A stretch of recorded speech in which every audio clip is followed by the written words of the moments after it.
A young mother from Yemen has arrived here in California to be with her dying son. This reunion happens after a year-long battle to sidestep the Trump administration's travel ban. Chris Martinez has more. Shaima Swileh wore dark glasses as she arrived at the San Francisco airport, where she was surrounded by a welcoming crowd. Her husband was there to greet her and bring her to their son. This is a difficult time for our family, but we are blessed to be together. Ali Hassan is a U.S. citizen, but his wife is from Yemen and had been blocked by President Trump's travel ban. On Tuesday, she was granted a visa to see her son Abdullah in a California hospital. The 2-year-old is dying of a degenerative brain disorder.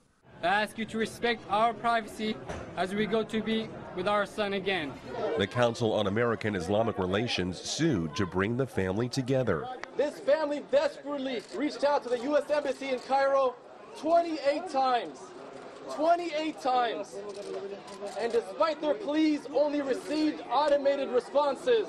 The State Department called it a very sad case. We've got a lot of Foreign Service officers deployed all over the world that are making these decisions on a daily basis, and they're trying very hard to do the right thing at all times. The mother's visa will allow her to remain in the U.S. with her husband and begin a path toward citizenship.